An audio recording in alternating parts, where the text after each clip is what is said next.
우리가 필요해 개발했을 뿐인데 한국 방산무기가 이번에도 해외에서 극찬을 받고 있습니다. 과거 대한민국 육군이 운영하던 군용 차량은 요긴한 쓰임새와는 별개로 일선 장병들에게 불편함을 가져왔는데요. 실제로 첨단무기 체계로 칭송받는 대한민국 방산과는 어울리지 않는 낙후된 장비였습니다. 이에 방위사업청은 신형 소형 전술 차량 교체 계획을 진행, 2012년 기아차를 우선 협상자로 지정, 본격적인 개발에 돌입했습니다. 이때부터 K151로 명명된 기아의 신형 소형 전술 차량은 K131과 4분의 1톤 K111, 속칭 레토나를 빠르게 대체해 나갔는데요. 내구성이 강하고 다양한 환경과 임무에 적합하다는 평가와 함께 수출에서도 적지 않은 성과를 내고 있다는 소식입니다. 그래서 준비했습니다. 오늘은 국내외에서 활약하고 있는 대한민국의 소형 전술 차량에 대해 알아보겠습니다.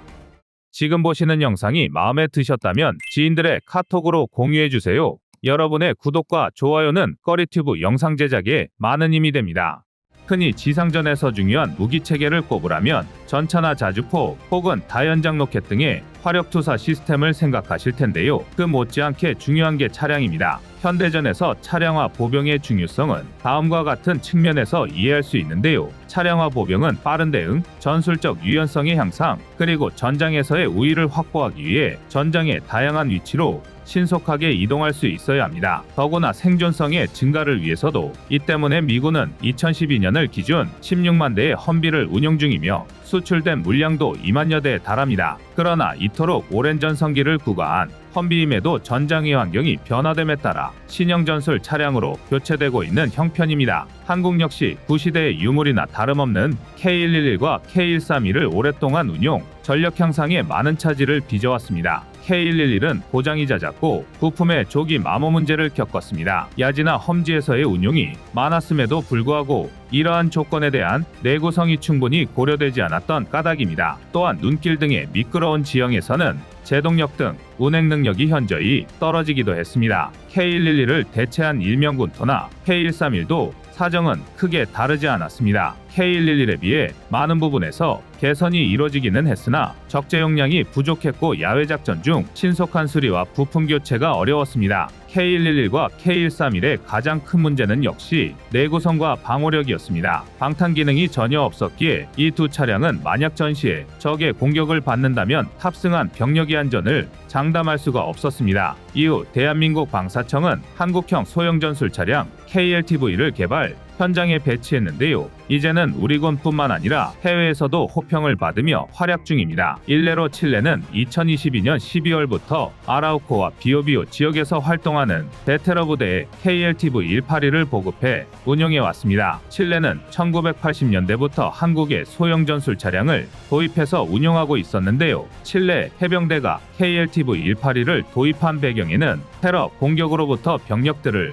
보호하기 위한 목적이 큽니다. 기존에 운용하던 K131은 적의 소총 공격 등 방어에 취약했기 때문입니다. 그런데 최근 칠레 해병대는 발파라이소 등 4개 지자체에서 발생한 대형 화재에 대응하고 공공안전, 질서 확립의 임무를 수행하기 위해 KLTV-181을 투입했고 무사히 임무를 마쳤다고 합니다. KLTV-181 모델은 225마력의 3.0 디젤 엔진을 탑재하고 있으며 8단 자동 변속기와 2단 트랜스퍼 케이스를 기반으로 한 사륜구동 시스템을 갖추고 있습니다. 최고 속도는 130km/h이며 최대 주행거리는 약 640km입니다. 그리고 760mm 높이의 웅덩이를 통과할 수 있고 최대 60%의 경사를 극복할 수 있는 능력을 지니고 있습니다. 병력 운송 및 각종 무기 운반이 가능한 적재함을 장착하고 있으며 차량 지붕에는 기관총을 거치할 수 있는 공간과 보호 덮개가 있습니다. KLTV와 같은 현대적인 소형 전술 차량은 군사작전 및 다양한 지원 임무에 필수적인 역할을 하는데요.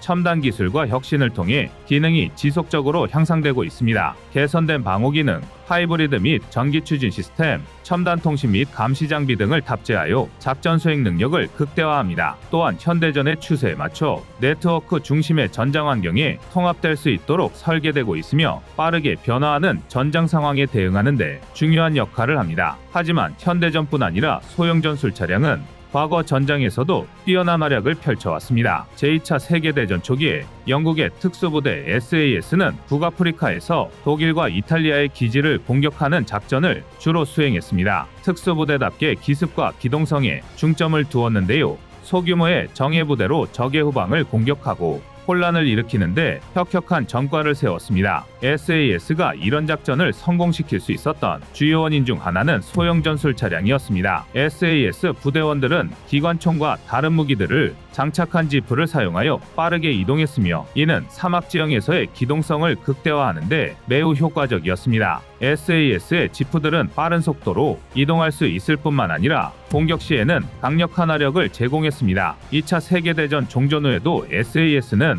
소형 전술 차량을 효과적으로 활용했는데요. 랜드로버 시리즈를 기반으로 제작된 핑크팬더를 애용했습니다. 핑크팬더는 SAS가 1960년대부터 1980년대까지 중동 등 사막 지역에서의 장거리 정찰 임무에 사용된 차량으로 사막 환경에서의 위장 효과를 높이기 위해 연분홍색으로 도색한 것이 특징입니다. 핑크팬더에는 추가 연료 탱크, 물 탱크, 타이어 공기압 조절 시스템, 향상된 서스펜션, 그리고 사막 환경에서의 생존을 위한 장비 등이 장착되었고 기관총, 대전차 무기, 그리고 수류탄 발사기 등으로 무장했습니다. 아직도 핑크팬더는 세계 특수부대의 시초라고 알려진 SAS의 상징적인 차량이자 소형 전술 차량의 효용성을 입증한 대표적인 사례로 거론되곤 합니다. 소형 전술 차량의 역사는 제1차 세계대전으로까지 거슬러 올라가는데요. 이 당시에는 전술적 기동성보다는 물류 지원에 더 중점을 둔 경향이 있었습니다. 제2차 세계대전부터 소형 전술 차량의 사용과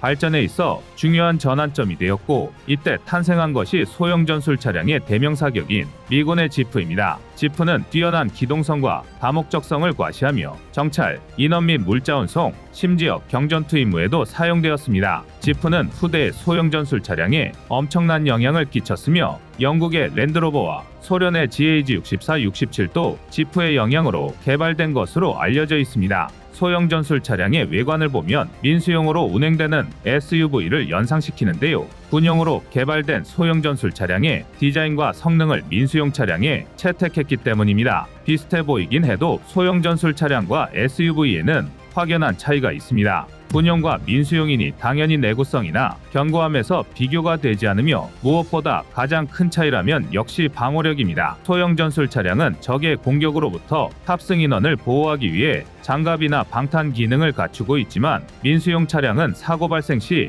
승객 보호를 위한 안전 기능에 중점을 둡니다. 소형 전술 차량은 민수용 차량과는 달리 무기를 탑재하는 것도 가능하며 전장에서의 통신과 작전 효율성을 위해 고급 통신 및 전자장비를 탑재할 수 있습니다. 민수용 차량도 기본적인 통신수단과 내비게이션 시스템을 갖추고 있지만 군사용인 소형 전술 차량처럼 복잡하거나 고급 기능은 아닙니다. 유지보수 측면에서도 소형 전술 차량과 민수용 차량은 구분이 됩니다. 소형 전술 차량은 전장에서 임무 수행 중 차량의 가용성을 최대화하기 위해 신속한 수리를 가능하도록 설계되어 있습니다. 이런 특징을 가지고 있는 대표적인 소형 전술 차량은 미군의 험비입니다. 험비는 가장 유명한 소형 전술 차량인데요. 뛰어난 기동성과 다목적성을 갖추고 있으며 병력과 장비 운송, 경장갑 차량, 구급차, 그리고 지휘 통제 차량 등 다양한 변형 모델을 가지고 있습니다. 오랫동안 미군에서 운용된 험비는 수많은 실전을 통해 그 성능을 입증하며 소형 전술 차량의 대표격이자 세계 최고의 소형 전술 차량으로 일컬어져 왔습니다.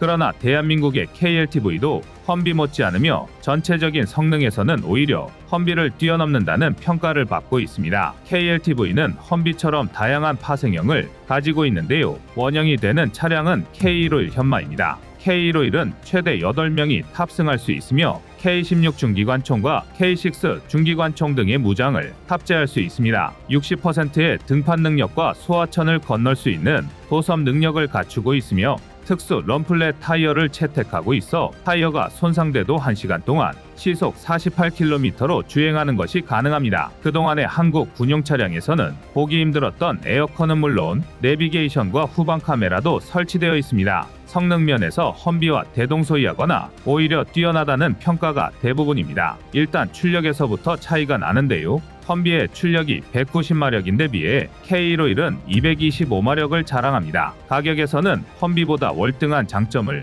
가지고 있습니다. 험비의 대당 가격은 2억 5천만 원이지만 K151은 1억 2천만 원에서 1억 5천만 원에 불과합니다. 이런 장점 때문에 K151은 앞서 언급한 칠레를 비롯해 필리핀, 말리, 나이지리아 등 다양한 국가에 수출되며 이미 국제적으로도 신뢰도가 높습니다. 지난해에는 폴란드와도 무려 400대 수출 계약을 체결했는데요. 금액으로는 약 4천억 원 정도의 규모입니다. K151을 기반으로 생산된 KLTV는 폴란드가 기존에 운영하던 펑커를 대체할 예정이며 폴란드 방산기업 PGG의 자회사인 로소막이 수년간 차체 생산 기술 이전을 받은 후 폴란드에서 현지 생산을 할 계획입니다. 여기에 대만 역시 KLTV의 영향을 받은 나라 중에 하나라고 할 수 있습니다. 대만은 원래 미군의 험비를 대체한 오시코시사의 JLTV를 도입하려 했으나 대당 가격이 약 35만 달러, 하나 약 4억 원 상당의 금액이 부담스러울 뿐만 아니라 큰 차체 때문에 도로 폭이 좁은 대만의 현지 전술 환경에 부적합하다고 판단, 백지화되었습니다. 이에 대만군은 한국의 KLTV를 벤치마킹하여 자체 개발하기로 결정했는데요. 실제로 대만군 관계자는 대만이 자체 제작한 소형 전술 차량은 기아차의 KLTV에서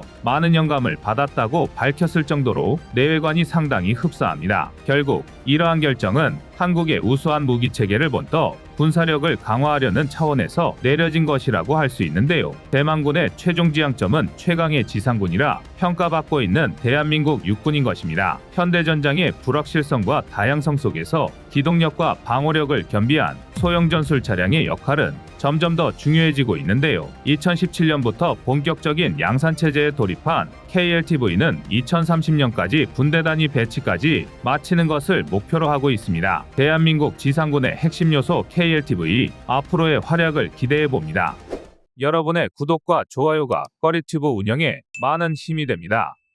드디어 한국이 미국을 눌렀습니다. 지난달 폴란드 군비청은 대한민국의 소형 전술 차량 K151 현마 400대를 구매하기로 결정한 것인데요. 이러다 폴란드의 육해공이 모두 한국산 방산무기로 도배되는 것은 아닌지 표정 관리가 쉽지 않은 상황입니다. 원래 소형 전술 차량 통칭 LTV계에는 거의 전설과도 같은 강력한 독점 경쟁자가 존재합니다. 바로 미국의 험비입니다. 어쩌면 지금까지 탄생한 미국산 차량 중에서 가장 유명한 존재일 수도 있는 이 험비를 누르고 K151 현마가 폴란드 수출에 성공한 것인데요. 그래서 오늘은 현마의 성공 비결과 폴란드가 현마를 선택한 이유에 대해서 자세히 알아보겠습니다. 이제 곧 K151 현마 400대가 폴란드로 건너갑니다. 폴란드 국방부는 기존에 운용하던 호커 전술 차량을 대체하기 위해 국영방산기업 PGG와 2억 7천만 유로, 하나 약 4천억 원 규모의 소형 전술 차량 공급 계약을 체결했고, PGG는 이 물량을 공급받기 위해 한국의 기아와 KLTV 연마 400대 구매 계약을 한 것이죠.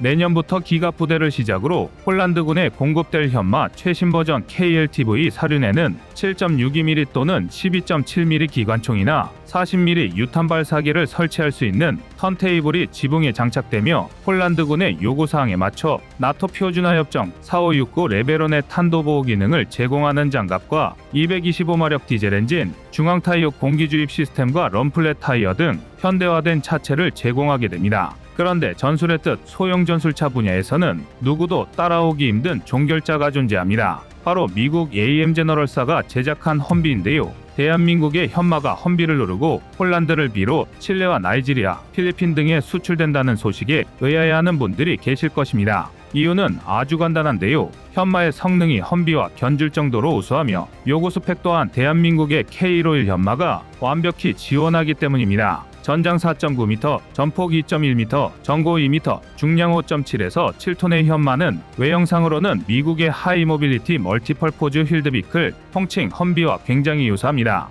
오죽하면 개발 과정에서 험비의 디자인을 표절했다는 논란이 불거졌을 정도인데요. 하지만 유사성 논란은 현마 외에도 티르키의 오토카르 코브라, 브라질의 아그라레 마루와 이베코 LMV, 일본의 고기동차 하야테 등 소형 전술 차량엔 꾸준히 따라붙던 구설수였습니다. 디자인상의 유사성 논란을 이해하려면 군수 차량의 초기 디자인 과정을 먼저 이해해야 하는데요. 군수용품은 민수용과 달리 심미적인 만족감보다는 전장에서 필요한 주행 성능과 기능성, 효율성이 우선되기 마련이죠. 험비는 첫 등장 후 40년이 흐른 지금까지 거의 매년 등장하는 단종설에도 다양한 베리에이션과 파생 모델을 만들어내고 있는 걸 보면 현대 소형 전술 차량의 디자인 완성도 끝에 험비가 있다고 보는 게 맞을 것입니다. 바퀴 한쪽이 들린 상태에서도 절대 절벽으로 떨어지지 않는 끝판왕급 밸런스에 비전 투시의 전복 사고를 막기 위해 최저지상고를 낮추고 험지 주파를 위한 강력한 엔진, 기본적인 방어 능력을 갖춘 경장갑 등 현대 소형 전술 차량의 교과서와도 같은 모델이 된 것입니다. 그렇다고 현마를 무조건 험비의 카피품이라고 볼 수 없는 이유는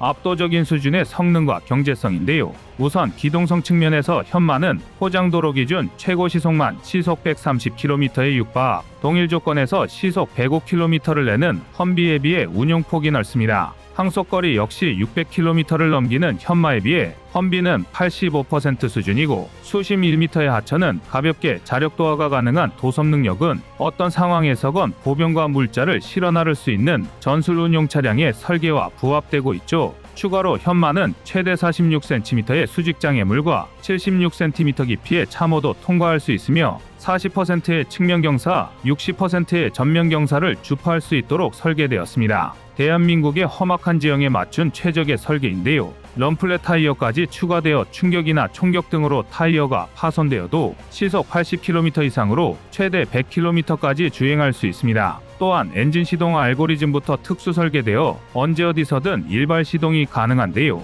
심지어 영하 32도의 극한 환경에서도 정상적으로 가동할 수 있습니다. 이처럼 기본 성능이 워낙 출중하다 보니 대한민국의 K151 현마는 험비 업그레이드 버전으로 명성이 자자했습니다. 오히려 이번 폴란드 계약건으로 언론의 조명을 받았을 뿐 현마는 오래전부터 대한민국 방위산업의 효자 품목이었죠. 실제로 실전 배치가 확인된 것만 나이지리아, 말리, 투르크메니스탄, 칠레 등이 현마를 운용 중이며 그 수요는 계속 확대될 것으로 보입니다. 2012년 방위사업청이 기아자동차를 신형 소형 전술 차량 교체 사업자로 선정한 지 불과 12년, 양산된 지 7, 8년 된 차량이란 점을 감안하면 대단한 수출 성과라 할 수 있겠습니다. 우리 군이 K131 레토나를 쓰던 시절을 돌아보면 소형 전술 차량은 전장에서의 쓰임새보다는 의전이나 지휘관용 차량으로 많이 사용되었습니다. 그러나 현대전에서 소형 전술 차량은 차량화 보병의 최전선이자 기본이라는 인식이 우리 군에도 생겨났고 새로운 이동수단이 필요해짐에 따라